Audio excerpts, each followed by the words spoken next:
Hello viewers, MP travel থেকে আমি মিন্টু পাল চলে এলাম আরও একটি নতুন ভিডিও নিয়ে।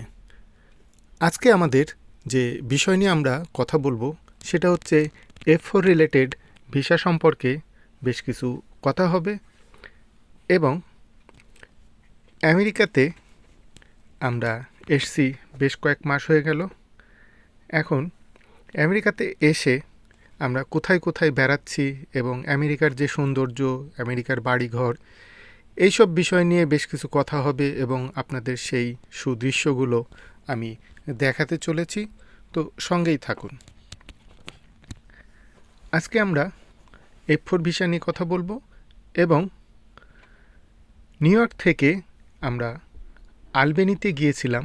সেই আলবেনির বাড়িঘরের সৌন্দর্য এবং ওখানে যে মার্কেটগুলো আছে সেই মার্কেটগুলো আমরা ভিজিট করব এবং এই বিষয় নিয়ে বেশ কিছু কথা হবে আমাদের।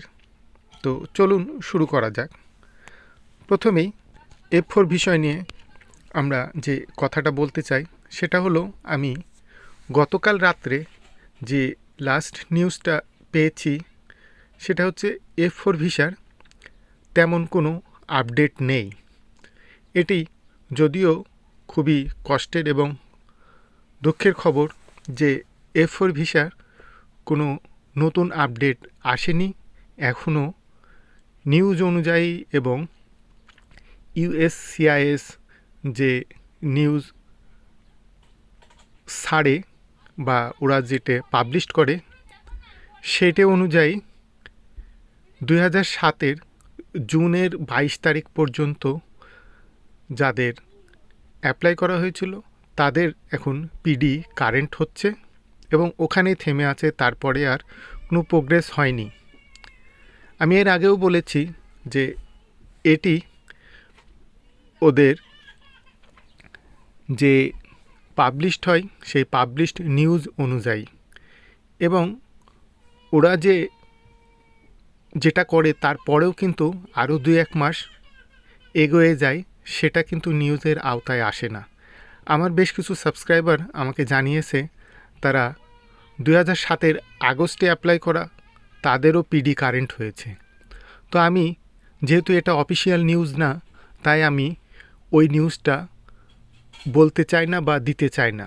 যেটা অফিসিয়াল নিউজ সেটা হচ্ছে 2007 সালের 22 জুলাই পর্যন্ত যাদের অ্যাপ্লাই করা হয়েছিল তাদের এখন পিডি কারেন্ট হচ্ছে।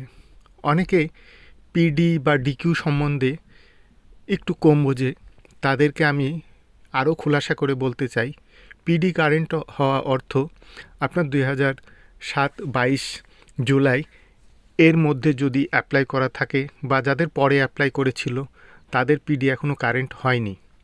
পিডি অর্থ যে আপনার যখন এইটা অ্যাপ্রুভ হয় তখন আপনার যে রিলেটিভ আপনাদের জন্য অ্যাপ্লিকেশন করেছিল তার কাছে একটি মেল যায় যে আপনাদের রিলেটিভের কাগজপত্র এখন পিডি কারেন্ট হয়েছে। এখন তাদের নতুন যে তথ্যগুলো আছে, যে আপডেট কাগজপত্র আছে, সেই যেমন পাসপোর্টের ফটোকপি, জন্ম নিবন্ধনের ফটোকপি নতুনটা, বিবাহিত হলে তাদের ম্যারেজ সার্টিফিকেট, পুলিশ ক্লিয়ারেন্স, এই সব কাগজপত্রগুলো জমা দিতে হয়। তার সঙ্গে ফি জমা দিতে হয় পার ম্যান $325 করে। তো এইটা জমা দেওয়ার সময় আসে, সেই সময়কে বলে পিডি কারেন্ট হওয়া। তো এটি খুবই একটি কষ্টের নিউজ যে নতুন করে কোনো আপডেট আসেনি। এবার আমি বলে রাখি নতুন করে আপডেট কেন আসছে না। সেটা হচ্ছে এই বছরের শেষের দিকে আমেরিকাতে নির্বাচন, এই নির্বাচনের কারণে নতুন করে এই রিলেটেড ভিসা আপডেট হচ্ছে না বা নতুন করে ভিসা প্রসেস হচ্ছে না। ডোনাল্ড ট্রাম্প এবং জো বাইডেনের মধ্যে বেশ বাগদণ্ডা এবং তর্ক বিতর্ক হচ্ছে।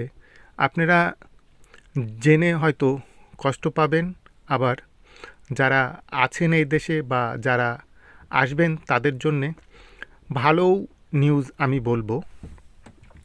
ডোনাল্ড ট্রাম্প যেটি খারাপ বেশ কিছু কথা বলতেছে, তার মধ্যে কারো কারো হয়তো ভালো লাগবে, কারো কারো হয়তো খারাপ লাগবে। এখানে কেউ ধর্ম নিয়ে বেশ কিছু কথা বলে, তো এটি যদিও কষ্টের একটা বিষয়। তো ডোনাল্ড ট্রাম্প যেটা বলেছে যে ওয়ার্ল্ডের 7টা মুসলিম কান্ট্রি উনি যখন নির্বাচিত হবেন তখন প্রথমে এসে ওই 7টা দেশের যে মুসলিম কান্ট্রি আছে সেই মুসলিম কান্ট্রির ভিসা বন্ধ করে দেবে বা স্থগিত করে দেবে। যদিও তার মধ্যে আমাদের বাংলাদেশ নেই। এরপরে উনি যেটা করবে, উনি বলছেন যে নির্বাচনে উনি জয়লাভ করার পরে উনার প্রথম কাজ হবে সেটা হচ্ছে টোটাল যে বর্ডার আছে সেই বর্ডারগুলো উনি পুরো সিল করে দেবে, যাতে কোনো অবৈধ মানুষ আমেরিকাতে না প্রবেশ করতে পারে। তো এবার আমি বলে রাখি এই দুটা নিউজের উপরে, যদিও এই নিউজটা শোনার পরে জো বাইডেনও এই ধরনের একটি নিউজ জারি করে দিয়েছে যে কোনো রকমভাবে যেন বর্ডার দিয়ে অনুপ্রবেশ না করতে পারে কোনো অবৈধ লোকজন। সেই নিউজের সঙ্গে সঙ্গে আরও আমরা জানতে পেরেছি যে প্রতিদিন আমেরিকার আশপাশ থেকে অবৈধভাবে প্রায় 5,000 মানুষ প্রত্যেক দিন আমেরিকার মধ্যে ঢোকে। তো এটি খুবই কষ্টকর ব্যাপার। এই অবৈধ নাগরিকদের জো বাইডেন খুব ভালো মতো জানে যে প্রায় এতগুলো মানুষ অবৈধভাবে ঢুকতেছে। আপনারা জানেন এই বছরের প্রথমের দিকে প্রায় 10 লাখ অবৈধ মানুষকে অনুপ্রবেশ করতে দিয়েছিল। এই সব কারণে আমাদের F4 ভিসা রিলেটেড এবং যারা বৈধভাবে আসবে তাদের ভিসা অনেক লেট হচ্ছে বা তাদের অনেক দেরি করে ভিসা দেওয়া হচ্ছে। তার কারণে এই অবৈধ মানুষদের সুবিধা দেওয়ার জন্যে ওদের যে বাজেট থাকে সেই বাজেটটা যখন শেষ হয়ে যায় তখন আমাদের মতো বৈধ যারা আসবে তাদেরকে স্লো করে দেওয়া হয়। তার কারণ এই বৈধ মানুষগুলো আসলে তাদেরকে সুবিধা দিতে হবে এবং সেই সুবিধা দেওয়ার জন্যে তার যে বাজেটের প্রয়োজন হয় সেই বাজেটটা ওই দিকে খরচ হয়ে যায়। এই কারণে আমাদের এই F4 রিলেটেড এবং বৈধ যে ভিসাগুলো সেইগুলো খুবই স্লো করে দেওয়া হয়, এটা আমার ধারণা। এবার জো বাইডেনও টোটাল বর্ডারগুলো লক করে দিয়েছে। তো যদি ডোনাল্ড ট্রাম্প বসে ক্ষমতায় আসে তাহলে আমরা যারা বৈধভাবে আমেরিকাতে আসছি বা আসবো তাদের জন্যে অনেক ভালো কিছু হবে। তার কারণ ডোনাল্ড ট্রাম্প চায় যে আমেরিকার যারা বৈধ মানুষ আছে তাদেরকে সে ভালো সুবিধা দিতে চায় এবং সে বলে যে অবৈধভাবে যারা আসছে তাদের জন্যে এখানে যারা বৈধভাবে আছে বা বৈধভাবে আসবে তাদের সুযোগ সুবিধা আমি সেইভাবে দিতে পারি না, কর্মক্ষমতা বা কর্মস্থান আমি দিতে পারি না।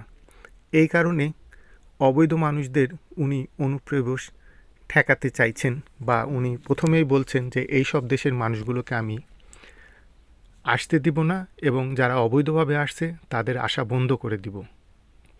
উনি যেটা বলেছে যে যেই 7টি দেশের মানুষ উনি আনতে দেবে না সেই দেশ থেকে নাকি যত খারাপ লোকজন এই দেশে আসে, যারা ক্রাইমের সঙ্গে জড়িত, যারা জেলে আছে, যাদের মেন্টালি প্রবলেম, সেই টাইপের লোকজন এইসব দেশে আসে। আপনারা জানেন পৃথিবীর বেশ কিছু মুসলিম কান্ট্রি অনেক উন্নত, তারপরেও কেন তারা এই দেশে আসে, এই জন্যেই হয়তো তার এই ধরনের বক্তব্য।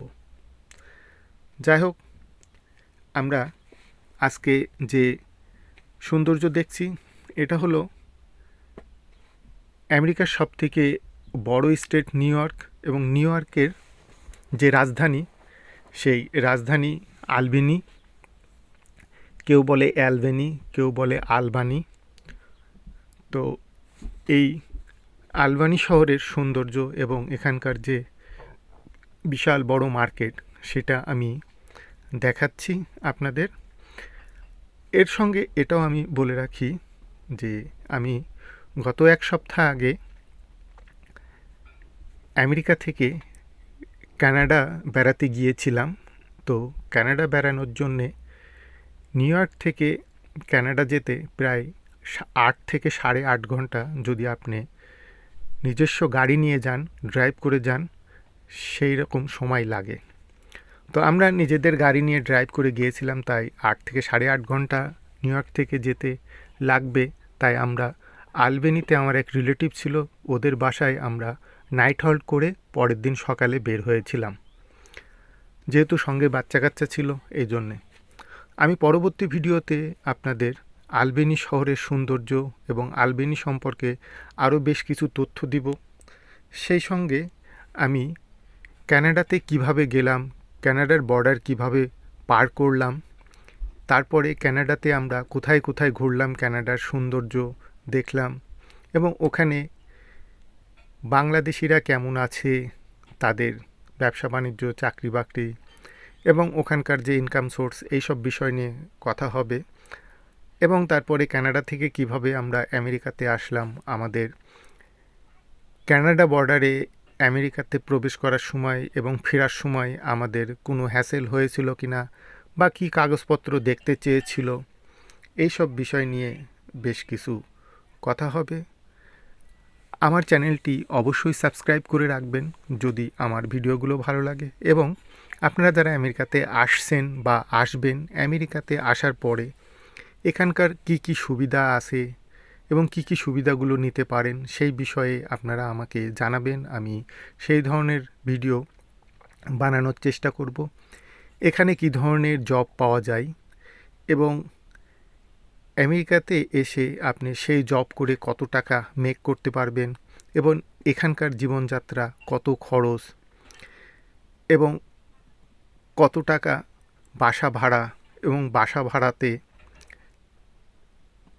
বাসায় এসে আপনার কি কি পাবেন এবং কি ধরনের বাসা, কত রুম, সব বিষয় নিয়ে আমি ভিডিও করব এবং এই ভিডিওগুলো আস্তে আস্তে পাবলিশ করব। আপনারা আমার সঙ্গেই থাকবেন। আমাকে অনেকেই এই ধরনের ভিডিও বানানোর জন্যে অলরেডি